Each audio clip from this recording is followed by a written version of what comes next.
কাসিম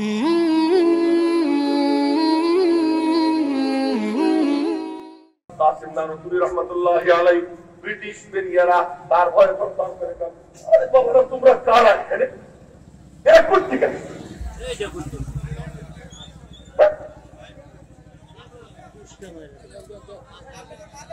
আচ্ছা বাস আপনারা কিছু বলেন।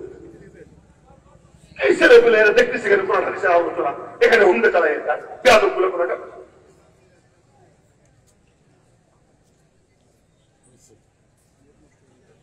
তো বলতেছিলাম যে ওনাকে জিজ্ঞেস করতেছে ব্রিটিশ পুলিশ আসছে, আপনারা যদি আমার উপর রাগ করেন কিছু করেন, এই যে আমি উৎসাহ বরদাস্ত করি কোন জায়গা বরদাস্ত করি। তো বলতেছিলাম এবার উনি দাঁড়াই গেছেন লাঠি হাতে, আরো লোকজন দাঁড়ানো, ওখানে ব্রিটিশ পুলিশ আসছে গ্রেফতার করতে, ওনাদের গ্রেফতারি পরোয়ানা। কিন্তু উনি যে উনি এটা জানে না, ওনাদেরকে জিজ্ঞেস করে মৌলভী কাসেম কাহা হয়, মৌলভী কাসেম কোথায়? আমি ওরে তো মনে মনে বলতাম আল্লাহ মিশা কথা আজকে বলবো না কবে বলবো, কিন্তু উনি মনে মনে সিদ্ধান্ত নিলেন মিথ্যা কথাও বলবো না, ধরাও দিব না। মালিক বলে তুই টেনশন করিস না, আমার কালাম তোর সিরায় হিকমত আমি আল্লাহ শিখিয়ে দেব। হযরত নানুতুবি রাহমাতুল্লাহ আলাইহি যেখানে দাঁড়াইছিলেন ওখান থেকে সরে গেছেন, ওই জায়গাটায় লাঠি দিয়ে দাগ দিয়েছেন। दाग दिया এখানে এসে বলতেছেন कुछ पहले तो यहाँ था अब तलाश करके देखो कहाँ है। একটু আগে তো এখানে ছিল, এখন খুঁজে দেখো কোথায় গেল। তো ওরা মনে করতে কোথায় গেল তালাশ করা শুরু করতে, এই ফাঁকে উনি চলে গেছে, এভাবে চলে গেছে। এই হিকমত কে শিখিয়ে দিছে? ওদের মানে কে শিখিয়েছে? উনি তো উনি অনেক কাছাকাছি বলি। আমাদের খতিব আজম সিদ্দিক আহমদ সাহেব ছিলেন না, বাংলাদেশের সর্বশ্রেষ্ঠ ওয়াইজ খতিব আজম, সত্যিকার অর্থে ওনাকেই বলা যায়। পাকিস্তান বিরোধী আন্দোলন যখন চলতেছিল বলে যে মৌলবীরা তারা কি করে নাই, স্বাধীনতায় কোনো অবদান রাখেন নাই। দেখেন তো খতিব আজম সিদ্দিক আহমদ সাহেব কি বলছে, মানে পাকিস্তানি সৈনিকদেরকে লক্ষ্য করা, क्या शाम दिखाते हो तुम्हें खाने बहादुर, क्या शान दिखाते हो तुम्हें खाने बहादुर, तुम खाने बहादुर हो हम ईमाने बहादुर, तुम खाने बहादुर हो हम ईमाने बहादुर। এই খতিব আজম সিদ্দিক আহমদ সাহেব তোমরা খান বাহাদুর হইতে পারো, আমরা ঈমান বাহাদুর, এই কথা বলছে।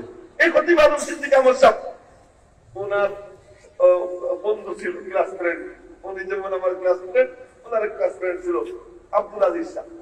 আব্দুল আজিজ সাহেব সে ছিল খাজা, খাজা ছিলেন নিয়ন্ত্রণ, খাজা মানে খাজা,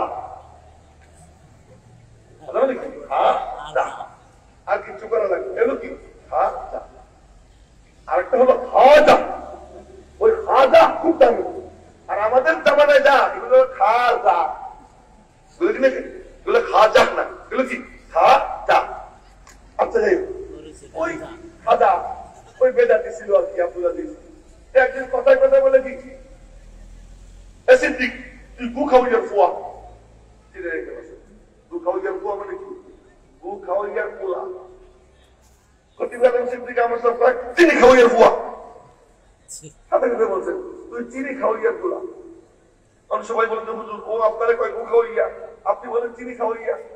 আমি কি করবো, আমার মা জন্মের পরে আমার মুখে চিনি দিছে, মুখ দিয়ে চিনি বের হয়, ওর মুখে কি দিছে ওরা জিজ্ঞেস করে দেয়। কে শিখে দিছে? কথা তো বলবেন, কে শিখে দিছে? কিসের বরকতে, কিসের বরকতে? কোরআনে কারীমের বরকতে। সুবহানাল্লাহ, সুবহানাল্লাহ। আমাদের আমি ওনার কাছে পড়তে পারিনি, আমার সুযোগ হয় নাই, কিন্তু দেখছি বাংলাদেশেও আসছেন, ওনার সাথে মুসাফাও হয়েছে, ওনার কাছে বসছি। মুফতি মাহমুদ হাসান গঙ্গুহি রহমতুল্লাহ আলাইহি উনি এখানে বসা আর এক খাজা ওখানে বসা, তো দুজনের মধ্যে ভাব এসেছে। দেওবন্দিদের তো মাশাআল্লাহ খুব গালাগাল দেয়। ওই খাজা বলতেছে কি দেওবন্দি মে আর সুয়ার মে क्या फर्क है, দেওবন্দির মধ্যে আর সুয়ারের মধ্যে কি পার্থক্য? মানে সে দেওবন্দির সুয়ার বলতেছে, আমরা তো খেপে যেতাম। মুফতি আজম মুফতি মাহমুদ হাসান গঙ্গুহি উনি মুস্কি হাসি দিয়ে উঠলেন, উনি তো এখানে বসা, এখান থেকে লাঠি দিয়ে নামা শুরু করছেন, 1 2 3। তা বলেন দেওবন্দির মধ্যে আর সুয়ারের মধ্যে বেশি না, 3 লাঠির পার্থক্য। সুয়ার বানাই দিছে, ওর কথায় ওর সুয়ার হয়েছে। হিকমত কে শিখিয়ে দিছে? আল্লাহর বান্দা কে শিখিয়ে দিছে? কিসের বরকতে। সুবহানাল্লাহ সুবহানাল্লাহ, আল্লাহু আকবার সুবহানাল্লাহ। কে রাজি আছি নিজের সন্তানকে কোরআন ওয়ালা বানাবো ইনশাআল্লাহ? আগে আছি তো ইনশাআল্লাহ? আল্লাহ তুমি হাতগুলো কবুল করে নাও। ও ও কয়টা আরেক কথা মনে পড়ে গেল আমাদের কাছাকাছি। মৌলানা মুস্তাফা আল হুসাইন হিসাবে এখানেও মনে হয় এখানেও বসে, উনি খাইতে বসেন হোটেলে। তো খাইতে বসেন হোটেলে, আমিও মাঝে মাঝে খাই, আমাদের খাইতে হয় পথে পথে ঘুরি, রাস্তায় রাস্তায় খাওয়া লাগে। হোটেলে খাইতে বসেন, মাঝে মাঝে ফিরিও পেয়ে অনেক হোটেলে আছে কয়েক বছর আপনারও আসনি ইউটিউবে আপনারা আজকে পাইছি, তো মোটামুটি বাংলা খাওয়ারও সুযোগ মিলে যায় মাঝে মাঝে আর কি। যাই হোক, আপনাদের এই রোডেও মাঝে মাঝে বাংলা খায়। এই যে গাজীপুর থেকে ময়মনসিংহ যে রোড, এখানে কয়েক হোটেল আছে আমার খাওয়া, মাশাআল্লাহ পয়সা পেয়ে যায় না, বেশ কয়েকটা আছে।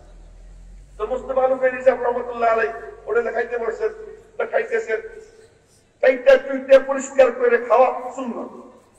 নবীজি একদিন খাইতেছেন হযরত আবু রাফের বাড়ি, আবু রাফে গোশত পাকাইছেন বকরি। তো নবীজি বললেন কি পাকাইছো? বকরি। তো আমার সামনের ঠ্যাং দাও, সামনের পা। তো উনি দিচ্ছেন সামনের পা। তো এটা খাইয়া চাইটা চুইটা পরিষ্কার করে ফেলাই দিয়ে বললেন সামনের ঠ্যাং দাও। আর একখান দিচ্ছেন, ওইটাও চাইটা চুইটা খাইয়া পরিষ্কার করে ফেলাই দিয়ে বললেন সামনের ঠ্যাং দাও। ইয়া রাসূলুল্লাহ, সামনের ঠ্যাং তো দুইখানি থাকে, আর একখান কোথায় পাবো? নবীজি বললেন তুই বললি যে আমার খাইতে মনে চাইতেছিল, তুই যদি দিতে থাকতি আমি যতক্ষণ চাইতাম আমার মালিক কতক্ষণ আমারে দিতে, তুই কেন কি করলি? তো ওইভাবে পরিষ্কার করে খাওয়া শুনলাম। মৌলানা মুস্তাফা আল হুসাইন হিসাব তুমি খাইতেছেন আর হাড্ডি চাইটা চুইটা কটকট করে আওয়াজ হইতেছে। এক সাহেব আমার দিয়ে জাগেছে, সে আর কি মনে মনে খেপতেছে, মৌলবীদের একটু খুশাইতে পারলে মজা লাগে। এগুলোর জন্মের দোষ আছে, যেগুলো মৌলবীদেরকে খুঁজাইয়া মজা পায় পরিষ্কার তদন্ত করে দেখবেন, কোন সন্দেহ নেই তার জন্মের দোষ আছে। আমার কথা না, আল্লাহ বলে দিছে যে নবী নবীর ওয়ারিস এদের পিছনে যে লাগে, কোরআনের বিপক্ষে যে দাঁড়ায়, কোরআন ওয়ালার বিপক্ষে যে দাঁড়ায়, তালাশ করে দেখবেন ওর জন্মে দোষ আছে। আমার আল্লাহ নিজে গালি দিচ্ছেন, নুন ওয়াল কলামি ওয়া মা ইয়াসতুরুন মা আনতা বিনিমাতি রাব্বিকা বিমাজনুন ওয়া ইন্না লাকা লাআজরান গায়রা মামনুন ওয়া ইন্নাকা লাআলা খুলুকিন আযীম ফাসাতুবসিরু ওয়া ইউবসিরুন বিআইয়িকুমুল মাফতুন। সূরা শুরুতে পড়লাম, কয়েক আয়াত পড়তেছি, অক্ষরে অক্ষরে যারা ওযুওয়ালা তাদের আমলনামায় 100 নেকি হইতেছে, কোনো কষ্ট হইতেছে না তো? ভালো না, সুর নাই, একটু কষ্ট হইতে পারে। ইন্না রাব্বাকা হুয়া আ'লামু বিমান দাল্লা আন সাবিলিহি ওয়া হুয়া আ'লামু বিল মুহতাদিন ফালা তুতি'ল মুকাজ্জিবিন ওয়াদ্দু লাউ তুদহিনু ফায়ুদহিনুন। এখন গালি শুরু হবে, আমার আল্লাহ 10টা গালি করে। যারা কোরআনের বিরুদ্ধে যায়, যারা আলেমের বিরুদ্ধে যায়, যারা রাসূলের বিরুদ্ধে যায়, তাদেরকে আমার আল্লাহ নিজে গাইলা ওই পাঁচ জুবান দিয়ে আল্লাহ কি করতেছেন? গালি দিচ্ছেন। ওয়ালা তুতিকুল্লা আল্লাহিম মাহিন হাম্মাজিম মাশশাইন বিনামিম মান্নাইল লিল খাইরি মুতাদিন নাসিম উতুল্লিন বাদা যালিকা জানিম। আল্লাহ পাক বলেন ওটা যাওরা ও বটে। কে বলতেছে?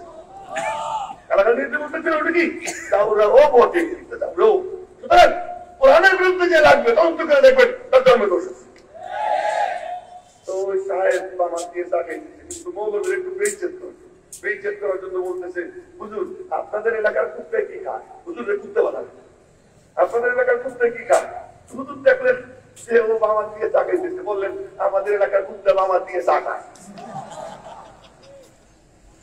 জুতার বাড়ি কাকে বলছে? এটা শিখিয়ে দিচ্ছেন কে? কিসের বরকত? তো কে কে রাজি আছি সন্তানকে কোরআন ওয়ালা বানাবো ইনশাআল্লাহ? তাহলে আজকে আমার ওয়াজ এখানেই শেষ, আর দরকার নেই। আপনারা সন্তানকে কোরআন ওয়ালা বানাবেন। তো বলতেছিলাম যে আল্লাহ পাক রব্বুল আলামিন বলতেছেন ইয়াসিন ও ইয়াসিন ওয়াল কুরআনিল হাকীম, হিকমতে ভরা কোরআনের কসম, ইন্নাকা লামিনাল মুরসালিন, নিশ্চয়ই তুমি আমার রাসূল। ও আমার ভাই লক্ষ্য করে শুনি, পর্দার ওই পাশে একজন লোক আছে, আমি যদি তার সম্পর্কে কিছু বলি কি বলবো? তিনি উনি সে। কথা বুঝতেছেন তো? তিনি উনি সে।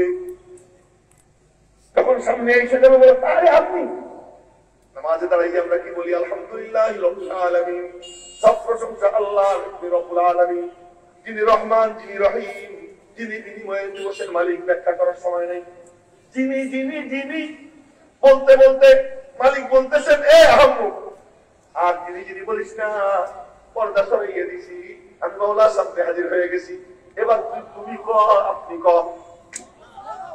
তো পর্দা যখন সরে যায়, তিনি আপনি হয়ে যায়, তাই তখন কি বলে? ইয়াকা নাবুদু ওয়া ইয়াকা নাস্তাঈন। দুলুকে বুলুকে সবাকে ছাড়িয়ে তোমারই চরণে পড়ি গো লুটাইয়া, তোমারই সকাশে যাচিয়ে শক্তি, তোমারই করুণা কামি। ইয়াকা নাবুদু ওয়া ইয়াকা নাস্তাঈন। পর্দার এই পাশে এসে গেলে তখন তুমি তুমি বলে। আল্লাহ পাক বলতেছেন আমার মাহবুবের কোনো পর্দা নেই, আমার সামনে আমার মাহবুব হাজির। ইন্নাকা লামিনাল মুরসালিন। আসমান জমিন সৃজনের 1000 বছর আগে। এখন এখান থেকে কি ফলাফল বের হইল? ফলাফল বের হইল আসমানও নাই, জমিনও নাই, ছাদও নাই, কিচ্ছু নাই। উস্তাদ আছেন, ছাত্র আছেন। উস্তাদ হলেন আল্লাহ, ছাত্র হলেন মুহাম্মদুর রাসূলুল্লাহ। আল্লাহ পাক আসমান জমিন সৃষ্টির 1000 বছর আগে মাদ্রাসার কার্যক্রম শুরু করে দিয়েছেন। ওই যে মাদ্রাসার কার্যক্রম শুরু করে। এবার আল্লাহ পাক সময় নাই, আগামী বছরের জন্য রেখে দেব। না, আমারও সামর্থ্য নেই, আগামী বছরের জন্য রেখে দেব। আর যদি দাওয়াত দেয়, না দিলে তো কিছু করার নেই। দাওয়াত দেয় আগামী বছরের জন্য রেখে দেব।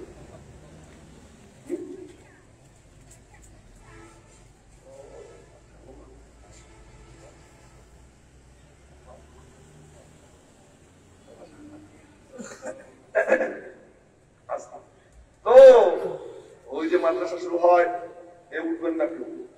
ওই যে একজন উঠছে, তাইটা ফেলে বসে আমি উঠার জন্য বেশি রাত প্রস্তুত, কেউ উঠলে কিন্তু আমি উঠে যাবো। আচ্ছা, তো বলতেছিলাম আসমান ও জমিন সৃজনের 1000 বছর আগে মাদ্রাসা শুরু হয়। আসমান ও জমিন আল্লাহ পাক বানান 6000 বছর লাগাইয়া। কত বছর লাগাইয়া? 6000 বছর লাগাইয়া। হায় হায়, যদি বলতে যাই 6000 বছরে সবকিছু বানাইয়া বলতেছেন তাবারাকাল্লাহু রাব্বুল আলামিন। তোমাদের রব বড় বরকতময়। খালকো আমার, আমরও আমার। আল্লাহ পাকের সৃষ্টি একটা হলো সৃষ্টি, আর একটা হলো আমর। সৃষ্টি আসমান সৃষ্টি, জমিন সৃষ্টি। লক্ষ্য করেন, আসমান সৃষ্টি, জমিন সৃষ্টি। আদম থেকে নিয়ে নূহ পর্যন্ত সব নবী তাদের বডি সৃষ্টি। ইনসান আল্লাহ পাকের সৃষ্টি, জমিন আল্লাহর সৃষ্টি, চন্দ্র আল্লাহর সৃষ্টি। এগুলো আমর নাম। একটা হলো খালক, আল্লাহ পাকের সৃষ্টি, আর একটা হলো আমর, আল্লাহ পাকের নির্দেশ। খালক যেটা, এটা হইছে মাটি দিয়া। এই দেহ হইছে কি দিয়া? মাটি দিয়া। এই খালকের জন্য যা রিজিক আল্লাহ রাখছেন মাটিতে। মাটির থেকে ধান হয়, মাটির থেকে গম হয়, মাটির থেকে শাকসবজি হয়। হ্যাঁ, মাটির গোড়ায় পানিও ঢালতে হয়, সেটা ভিন্ন কথা, কিন্তু সব মাটির থেকে হয়। আগুন, পানি, মাটি, বাতাস, এর থেকে দেহের খাবার তৈরি হয়। ও আমার ভাইয়েরা, মনে কিছু নিয়ে একটা কথা বলি। একজনের পুড়া হয়েছে হাঁটুতে, মলম দেয় কোথায়? ঘাড়ে। ভালো হবে নি? মলম দেয় ঘাড়ে, ভালো হয় না কেন? পুড়া হলো হাঁটুতে, মলম লাগাও ঘাড়ে, তাতে কেদিন ভালো হবে?